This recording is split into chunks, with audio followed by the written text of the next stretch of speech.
Hello दोस्तों, मैं फिर हाजिर हूँ एक नई कहानी लेके। कहानी में आगे बढ़ने से पहले आप लोग प्लीज मेरे चैनल को सब्सक्राइब, लाइक, शेयर, कमेंट करें। अनाथ होने के बावजूद मधु एक पढ़ी लिखी आत्मसम्मान लड़की थी। वह सरकारी स्कूल में टीचर थी।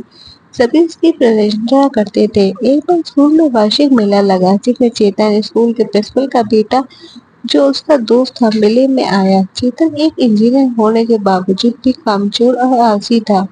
उसने मधु को देखा। चेतन, यार ये लड़की कौन है? सब कुछ अकेले संभाल रही है। दोस्त, यार बड़ी आत्मसम्मान वाली लड़की है। देख ले, अनाथ होते हुए भी यहाँ तक पहुँच गई। जल्दी प्रिंसिपल भी बन जाएगी। चेतन, सरकारी टीचर, वह ऐसी लड़की से शादी हो जाए तो क्या कहना। घर आकर चेतन ने मधु के बारे में अपनी माँ को बताया।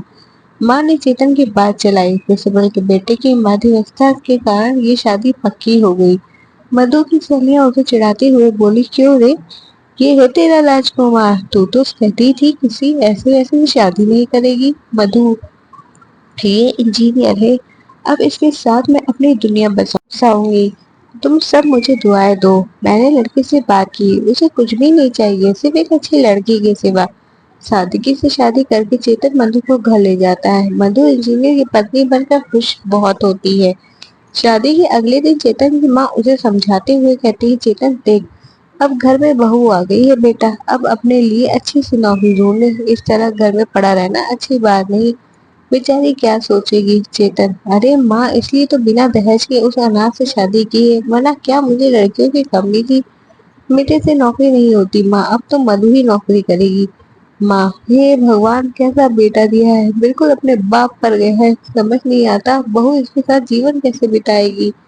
माँ के ताने सुनकर चेतन अपने कमरे में आ जाता है, जहाँ मधु उसका इंतजार कर रही होती है। मधु उससे पूछती है, सुनिए, मेरी सहेली का फोन आया था। वो मुझसे पूछ रही थी कि आप किस कंपनी में इंजीनियर हैं। मुझे तो आपकी कंपनी का नाम ही नहीं पता। चेतन, देखो, मैं तुम्हें पहले ही बता देना चाहता हूँ, मैं कोई झूठ मक्कार नहीं हूँ।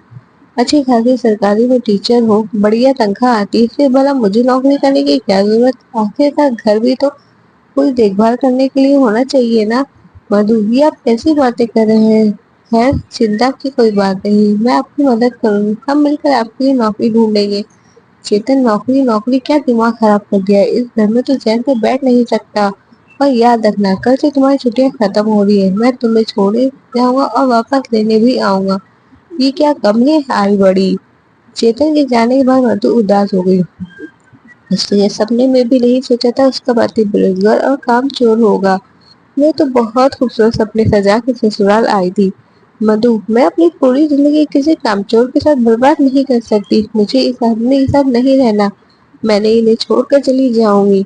सुबह होने पर चेतन मधु को स्कूल छोड़ आता है, लेकिन जब मधु को वापस लेने जाता है तो मधु आने से इनकार कर देती है। मधु, चेतन, तुम यहाँ से चली जाओ। मैं तुम्हारे जैसे आदमी के साथ नहीं रह सकती। मैं अपना जीवन अकेले बिता लूंगी। चेतन, ये तुम कैसी बातें कर रही हो? ऐसे भी कभी होता है क्या? मैं तो मजाक कर रहा था। जल्दी ही मुझे नौकरी मिल जाएगी डार्लिंग, मैं कोशिश कर रहा हूँ, चलो घर चलते हैं। झूठ बोलकर चेतन मधु को घर तो ले आता है और कुछ कंपनियों में उसके सामने एप्लीकेशन भी भेज देता है, पर उसका दिमाग काफी परेशान हो जाता है। वह अपने दोस्तों से इस बात पर चर्चा करता है। दोस्त कहते हैं, अरे चेतन, चिंता करने की बात नहीं है। तुझे पता है, गांव के पीछे जो भूतकाल की गुफा है, उसमें एक पहाड़ी फकीर आया है जो सबकी मुराद पूरी करता है। चल उनसे मिलते हैं, वही कोई रोज रास्ता बताएंगे। हरिया, हाँ मगु सही कह रहा है। मेरे भाई के घर में ऐसी ही परेशानी हुई थी, उसे मेरी भाभी की ऐसी जड़ी बूटी पिलाती कि अब तक वो भाई की सारी बातें मानती है। चेतन हरिया और मरगुल के साथ पहाड़ी फकीर पर जाता है। पहाड़ी फकीर उसे देखकर जोर से चिल्लाता है, आ गया बच्चा, तेरा ही इंतजार कर रहा था। काफी दुखी लग रहा है, चिंता मत कर, सब ठीक हो जाएगा। बाबा के कमंडल में अपनी अंगूठी डाल दे और अपनी समस्या बता। चेतन, धन्य हो बाबा, आपको कैसे पता कि मैं दुखी हूँ। अरे बाबा, क्या बताऊँ, नई नई शादी हुई, अनाथ लड़की से शादी की, ये सोच कर कि वो सरकारी टीचर है, सारी उम्र मुझे काम करने की जरूरत नहीं पड़ेगी, लेकिन वो तो मुझे छुपाना पाना चाहती है। बाबा बाबा, अनर्थ हो जाएगा, ऐसा कभी नहीं करना। तेरी पत्नी एक साधारण औरत नहीं, साक्षात लक्ष्मी है। अगर वो तेरे घर से गई तो तेरा घर का सुख चैन भी चला जाएगा। चेतन, लेकिन बाबा वो तो रुकने को तैयार नहीं, एक ही रट लगाए है, अगर तूने नौकरी नहीं की तो मैं यहाँ नहीं रहूंगी।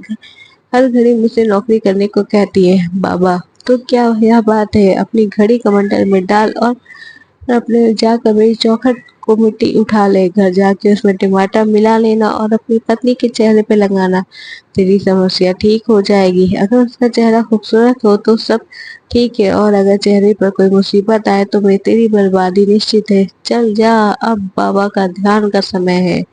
चेतन अपने दोस्तों के साथ पहाड़ी फकीर की चौखट की मिट्टी लेकर घर आ जाता है, फिर मिट्टी में टमाटर का रस मिला के मधु के पास जाता है।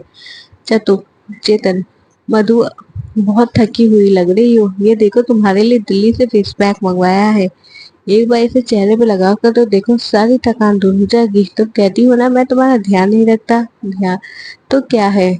मधु, देखो चेतन, अगर तुमने नौकरी नहीं करी तो मुझे इस घर में नहीं रोक पाओगे, तुम्हारा कोई फेस पैक काम नहीं आएगा। मधु वो मुंह धोने के बाद शीशे में अपना चेहरा देखती है। मधु, हे भगवान, यह क्या हो गया, मेरे पूरे चेहरे पर दाग ही दाने हो गए। हे भगवान, चेतन तुम्हें मुझसे बदला लेना चाहते थे ना, अब मैं यहाँ नहीं रह सकती, ये तो किसी चीज की एलर्जी लगती है। दूसरी तरफ शाली बहू का चेहरा देख कर बहुत परेशान हो जाती है और बहू से कहती है, अरे मधु, तेरे खूबसूरत चेहरे पर यह क्या हो गया, लगता है किसी की बुरी नजर लग गई। सुना है कोई पहाड़ी फकीर आए हैं तो सबकी मुसीबत दूर कर देते हैं, मेरी भाभी की बहू को भी नजर लग गई तो उन्होंने ही उतारी है। मधु अपनी सास शाली के साथ पहाड़ी फकीर के पास पहुंचती है। शाली, महाराज, हम आपकी शरण में आए, देखिए ना, मेरी बहू को ना जाने किसकी नजर लगी, इसका चेहरा रातों रात दानों से भर गया। बाबा, तुम बाहर जाओ, माँ जी, मैं तुम्हारी बहू से अकेले में बात करना चाहता हूँ। शाली बाहर चली जाती है और पहाड़ी फकीर मधु से कहता है, बेटा, तेरा पति तेरा काल है, तेरी सास के सामने मैं ये सब नहीं कहना चाहता था, जितनी जल्दी हो सके उसे पीछा छुड़वा ले और अपने कान के टॉक्स कमंडल में डाल दे, चौखट की मिट्टी उठाकर अपने पति के खाने में मिला दे, अगर ठीक रहा तो बढ़िया, वरना जल्द जल छोड़ के चली जा, सब ठीक हो जाएगा। मधु घबरा जाती है और पढ़ी लिखी होने के बावजूद अपने टॉक्स कमंडल में डाल देती है। शीला अंदर आती है। बाबा देख बेटी, तेरी बहू लक्ष्मी है, कुछ भी हो जाए अपनी बहू को घर छोड़ के कभी मत जाने देना। रात में मधु चेतन के खाने में मिट्टी मिला देती है। खाना खाने के बाद मिट्टी को इन्फेक्शन से चेतन का पेट खराब हो जाता है। चेतन, हे भगवान, अब तो सारी ताकत भी खत्म हो गई, इतने दस्त आ रहे हैं कि जान निकल गई, अब तो बाबा के पास ही जाना होगा। अरे मधु, तेरी सैलरी आ गई होगी, तूने मुझे दी नहीं अभी तक। मधु, मेरी सैलरी मैं तुम्हें क्यों दूं शीला, बहू सैलरी इसे नहीं दे, वरना मुझे दे, मुझे दे, वरना घर का राशन पानी कैसे आएगा। तू बस खाने का मतलब रख, तुझे कोई काम नहीं होगा, कमी नहीं होगी। इस तरह कई महीने गुजर गए। मधु पूरे महीने मेहनत करती और सैलरी मिलते ही शीला को सारे पैसे दे देती। मधु न जाने कैसी किस्मत है, एक तो निकम्मा पति, ऊपर से स्कूल का काम, घर आओ तो घर का काम, एक मिनट के लिए मुझे चैन नहीं, अब मुझे कुछ सोचना ही होगा। मधु अपना सारा सामान पैक करके घर जाने ही लगती है कि चेतन आ जाता है। चेतन, मधु कहाँ जा रही हो, मैं तुम्हारे बिना नहीं जी सकता, प्लीज रुक जाओ। मधु, बस बहुत हो गया चेतन, अब मैं यहाँ नहीं रुक सकती। चेतन, मुझे कुछ हो रहा है, मुझे चक्कर आ रहे हैं, दिल की धड़कन बढ़ रही है। मधु, मुझे छोड़कर मत जाना। बेचारी मधु चेतन की हालत देखकर फिर रुक जाती है। बाबा, इतने दिन हो गए, एक भी शिकार नहीं फंसा, ऐसे ही रहा तो घर चलाना मुश्किल हो जाएगा। आज गांव में चक्कर लगाता हूँ, कोई तो जरूर फंसेगा। बाबा घूमते घूमते चेतन के घर पहुंच जाते हैं और आवाज लगाते हैं, भिक्षा दो, घर में भयानक मुसीबत आने वाली है। शीला बाहर आकर, अरे बाबा, आप आइए, हमारी तो किस्मत ही खुल गई, आइए आइए, अंदर आइए ना, भोजन करिए। पहाड़ी फकीर अंदर आ जाता है, उन्हें देखकर चेतन उठकर बैठ जाता है। चेतन, धन्य हो बाबा आप यहाँ। बाबा, तू यहाँ क्या कर रहा है। चेतन, बाबा, ये मेरा ही घर है, मुझ पर दया कीजिए। बाबा, हाँ, उपाय करना होगा, तू चांद और तेरी बीवी सूरज, इसका तेज तुझे जला देगा और इसके बिना तू मर जाएगा। अगर 1 साल तक हर महीने 5,000 देने का वादा करता है तो सब ठीक कर दूंगा। चेतन, मुझे मंजूर है बाबा, सब मंजूर है। चेतन के जाने के बाद मधु आती है। मधु, बाबा आपने मेरे पति को देख लिया, अब कुछ बढ़िया उपाय करिए कि इसकी बुद्धि ठीक हो जाए। बाबा बेटी, उपाय तो हो जाएगा पर 1 साल तक हर महीने 5,000 देना होगा। मधु, बाबा पैसे की चिंता मत कीजिए, आप सब ठीक कर दीजिए। उन सब के जाने के बाद पहाड़ी फकीर मन ही मन सोचता है, शीला तेरे दोनों बच्चों पर काली छाया है, मुझे अनुष्ठान करना होगा वरना सब बर्बाद हो जाएगा। शीला, नहीं नहीं बाबा, आप अनुष्ठान कीजिए। बाबा, उसमें बहुत खर्चा होगा, सोच ले। शीला, जो भी हो बाबा, परिवार से बड़ा तो कुछ नहीं ना। बाबा, हर महीने 5,000 लगेगा बेटी, और अनुष्ठान का 1 साल का होगा। शीला, मुझे सब मंजूर है, आप मेरे घर को बचा लो। इसी तरह 2-3 महीने के अंदर सब बाबा को पैसे दे देते हैं, लेकिन अब घर में सब्जी फल वगैरह की कमी आने लगती है।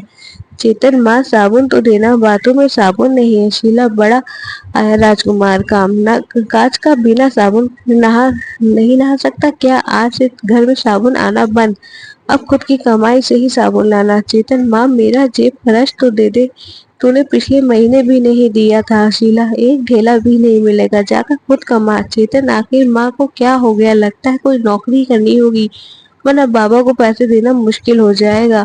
मधु, माँ पिछले 1 हफ्ते से घर में सब्जी भी नहीं आ रही। माँ जी, इतनी मेहनत के बाद सिर्फ अचार से काम नहीं चलता मेरा। शीला, अरे तो क्या मैं खा लेती हूँ? शीला, शर्म नहीं आती? निखुट कहीं का, तू कमाता होता तो कोई मुझसे हिसाब ना पूछता। दूसरी तरफ पहाड़ी फकीर को हर महीने पैसे मिल जाते। अब बाबा रोज मलाई पकवान उड़ाता और चेतन के घर में गरीबी छान लगी थी। अगले महीने मधु शीला को 5,000 कम दे देती है।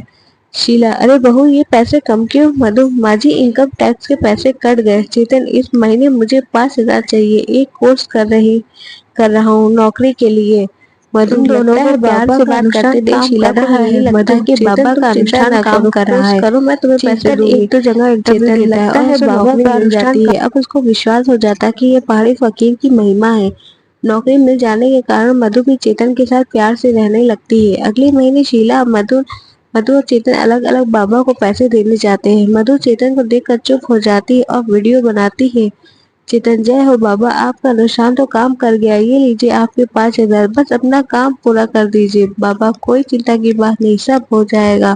शीला, जय हो आपकी, आपके अनुष्ठान से मेरा घर बदल रहा है, लीजिए 5,000, बस मेरा काम पूरा कर दीजिए। शीला के जाने के बाद बाबा अपनी विग उतार कर बीवी को बुलाता है। सूजी डार्लिंग, बाहर आना, देखो तुम्हारा काम हो गया, आज खाना ऑर्डर कर दो पर नॉनवेज करना। सूजी डार्लिंग, 1 साल के बाद क्या करेंगे? बाबा, मूर्खों की कोई कमी नहीं है, तुम ऐसा करो, मैं इनकी मूर्खता पर कष्ट करूंगा। शीला को सब समझ आ जाता है और वह वापस आ जाती है। घर पहुंचती है तो चेतन खुशी से कहता है, मधु, बाबा की दया से मेरी प्रमोशन हो गया, अब मेरी सैलरी 1 लाख रुपए है, चाहो तो तुम नौकरी छोड़ सकती हो। मधु, चेतन, ये सब बाबा का नहीं, तुम्हारी मेहनत का फल है। तुम्हारे मुंह से ये शब्द सुनने के लिए मैं कब से तरस रही थी।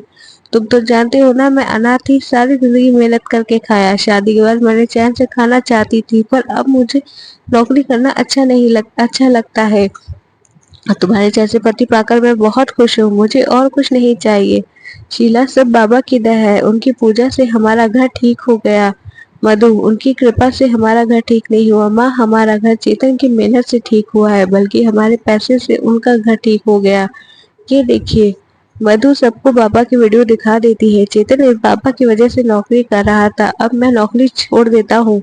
मधु, क्या? चेतन, हाँ हाँ हाँ, कभी ऐसा हो नहीं होगा मधु, मुझे अपनी भूल समझ आ गई है, अब हम सब मिलकर इस बाबा को मजा चखाते हैं। बाबा मधु को फोन करके पैसे के लिए पूछता है। मधु, बाबा मैंने अपने जन्मदिन पर आपके लिए खाना रखा है, आप हमारे यहाँ खाने के लिए आइए, मेरे और मेरे दोस्त भी आपसे मिलना चाहते हैं। बाबा सोचते हैं उसके लिए और पैसों का इंतजाम होने वाला है। वह खुशी खुशी खाना खाने के चेतन के और मधु के घर पहुंचता है। शीला, आइए आइए बाबा, आराम से बैठिए, लेकिन अपना विग उतार दीजिए क्योंकि यह पंखा बहुत तेज है, अगर ये उड़ गया तो खाना खराब हो जाएगा। शीला की बात सुनकर बाबा घबरा जाता है और अचानक अंदर से मधु और चेतन पुलिस को बाहर ले आते हैं। मधु पुलिस को बाबा को वीडियो दे देती है और बाबा को गिरफ्तार कर लिया जाता है। बाबा, अरे मूर्खों, ये सब क्या कर रहे हो? मैं सबको भस्म कर दूंगा, नहीं जानते मैं एक सिद्ध फकीर हूँ। मधु सब कुछ अच्छे से जान चुके हैं ढोंगी फकीर, अब तेरी कोई पैंतरा काम नहीं करेगा। इंस्पेक्टर, अरे बहुत बेवकूफ बना लिया सबको तुमने, अब आ जाओ थाने में, कुछ दिन हमें सेवा करने का मौका दो। ले जाओ इसे और आप सबको बहुत बहुत धन्यवाद जो ऐसे ढोंगी को पकड़ा के हमारे सभ्य समाज में जो दिल से धर्म आचरण करने वाले लोग हैं उनकी इन ढोंगियों की वजह से बहुत बदनामी होती है। आप जैसे सतर्क अगर यहाँ हर कोई हो गया तो हमारा भारत फिर से स्वर्ग कहलाएगा। लेकिन बाबा के धोखे ने मधु को निकम्मे पति को हमेशा के लिए सीख दे दी थी। सब लोग खुशी खुशी रहने लगते हैं। Thank you for watching.